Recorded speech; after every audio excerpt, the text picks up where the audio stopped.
Ang pundasyon ng financial house natin ay healthcare. Healthcare is very important, lalo na during our old age. Marami nakaka-experience na nauubos ang mga investment at properties ng dahil sa sakit. Kahit mga kilalang tao nakakaranas din ito. If we don't plan for our healthcare, pwedeng maubusin ang investment or retirement. At may dalawang klase ng healthcare, short-term healthcare at long-term healthcare.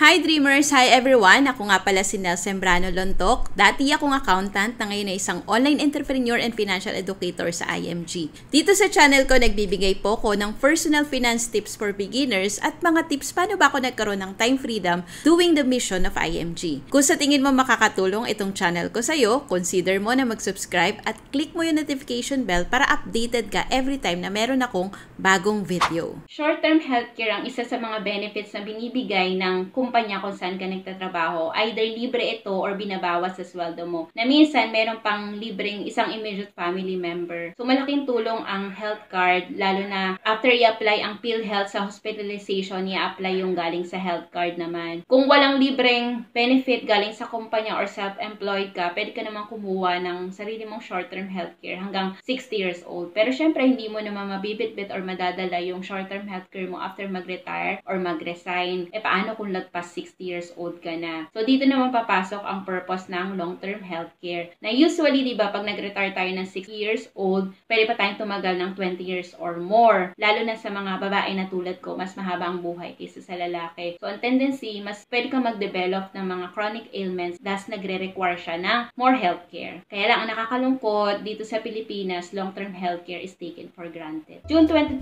na nagsimula ako na mag-ipon para sa long-term healthcare ko and natapos ko na rin siyang mahulugan. Ito yung first savings program or investment program na marerecommend ko sa mga nagsisimula pa lang na mag-ipon.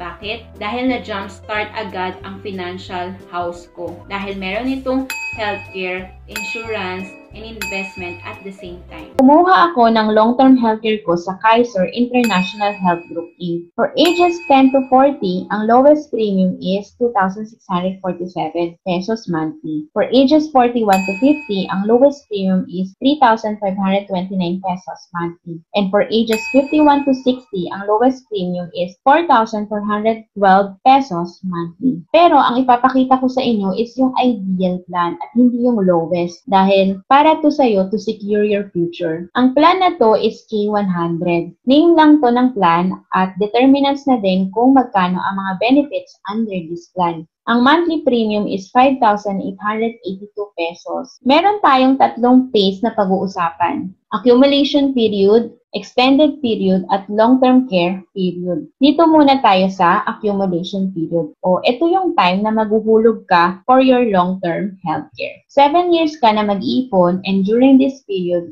meron kang mga benefits na pwede mo magamit o pwede din namang hindi. Kapag hindi mo magamit, merong certain amount na madadagdag sa investment mo after maturity period. Kaya mas maganda kung meron kang short-term healthcare para di mo magamit itong long-term healthcare mo habang naghuhulog ka pa lang. Kasi nga, syempre, intended to pagtanda mo kapag di ka na pwedeng kumuha ng short-term healthcare. So, ano-ano mga benefits mo? Sa loob ng 7 years, meron kang libreng annual physical exam or basic 5 sa mga accredited service provider. Meron ding dental benefits such as dental check-up, simple tooth extraction, once a year na cleaning ng ngipin, basta normal case, cementation of jacket, minor adjustment ng denture. Meron ka ring annual benefit limit na 60,000 pesos sa plan na to per year. Ito yung hospitalization or inpatient services. Hindi po covered ang outpatient services or check-up sa mga gamot under this period. Kasama na sa annual benefit limit ang basic medical benefits such as accredited physician's fee, operating room, hospital intensive care, room and board up to 1,000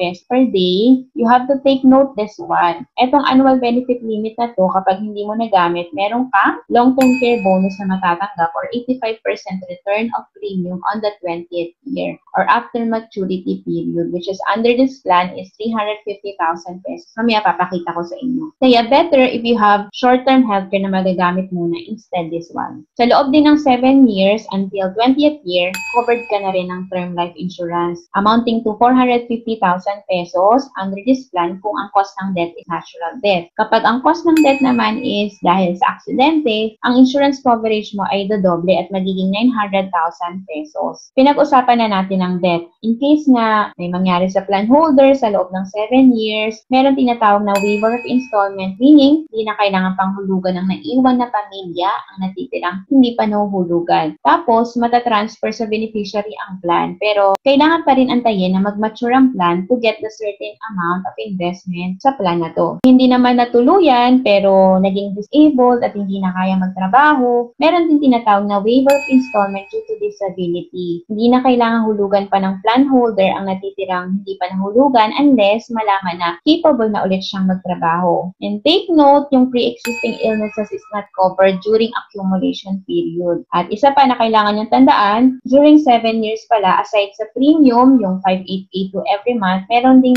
kailangan bayaran na policy fee which is 500 pesos every year. Hindi po every month ha, every year or annual lang to. Kapag natapos na ang 7 years na paghuhulog, di mo na kailangang maghulog pa sa mga susunod na taon. Makakatanggap ka na ng Certificate of Full Payment at Visa Card tulad nitong sa akin. Second phase na tayo o simula na ng extended period. So, anong benefits mo during end of 7th year to 20th year? Nabanggit ko kanina na extended ang term life insurance mo dito na 450,000 pesos kung natural death at doble naman kung due to accident which is 900,000 pesos. Meron kang health benefit na magagamit every year pero nakadepende na sa 10% accumulated yearly health benefits at accumulated yearly health bonus. Etong 10% yearly health benefit is based on 100,000 pesos na plan kaya 10,000 yung nakikita mo dito. Ito naman yearly health bonus ay nakadepende na sa market. Pwedeng meron ito o wala kasi up and down ng market. For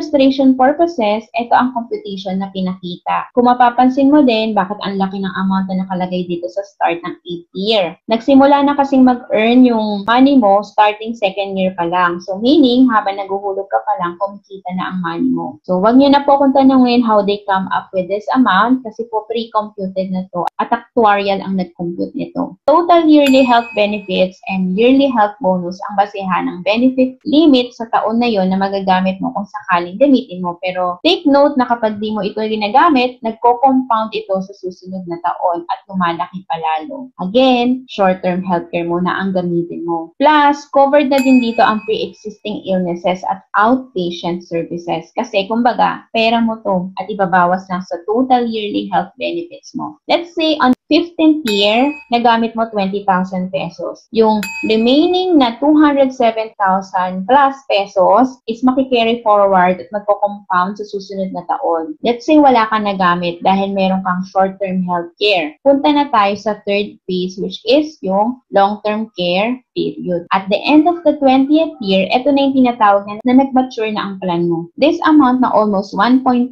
million ang total accumulated benefit mo with bonus. So, ano-ano ito? Yung total unused health benefit na 269,750 pesos. Saka yung total unused accumulated yearly health bonus amount 440,419 pesos. So, ang total niyang dalawa is 716,169 pesos. Makakatanggap ka din ng long-term care benefit. Dito sa plan na to is 100,000 pesos. Kasi nga, K100 siya. Tapos yung natatandaan mo yung sinabi ko na long-term care bonus kung hindi mo magamit ng annual benefit limit sa loob ng 7 years is 85% na return of premium amounting to 350,000 pesos. So, total of 1,166,169 pesos. Ito, good as cash na. Actually, pwede mo nang agad i-withdraw lahat. Pero syempre, tandaan mo ang purpose nito. For long-term healthcare at kapag hinayaan mo lang siya at di mo naman kailangan pa dahil meron ka pang ibang investment, patuloy pa din po itong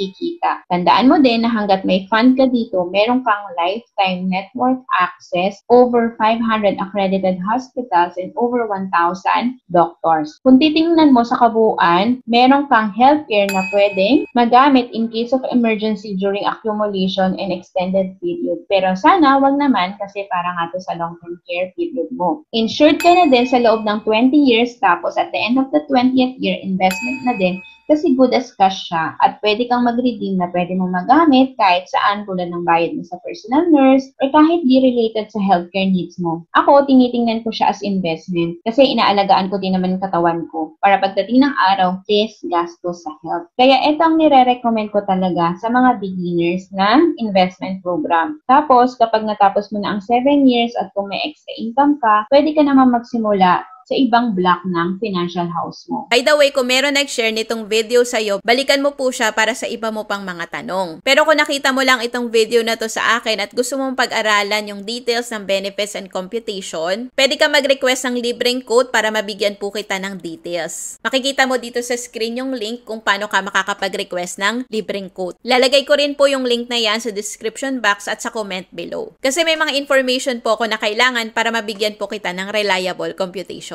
Pero kung gusto mo na mag-start at mag-apply sa Kaiser Long-Term Healthcare dahil malinaw na ito sa'yo, naiintindihan mo na ito, at desidido ka ng kumuha, panoorin mo yung next video na makikita mo sa end screen. Yan ang magiging video guide mo paano ka makakapag-apply sa Kaiser Long-Term Healthcare. Ilalagay ko rin yung DIY application link sa description box at sa comment below, pati yung video guide paano ka makakapag-apply using my link. Nakatulong ba ang video na to sa'yo? I appreciate if you comment kind words sa comment below at pakishare itong video na to para mas madami ang malinawan about Kaiser Long-Term Healthcare bago sila mag-apply. Kung marami kang natutunan sa video na to, sigurado ako na makakatulong sa'yo itong mga videos na nakikita mo sa screen. Yan ang next na panoorin mo. Always remember to learn new things every day, do what you love, and enjoy life. See you again in another video.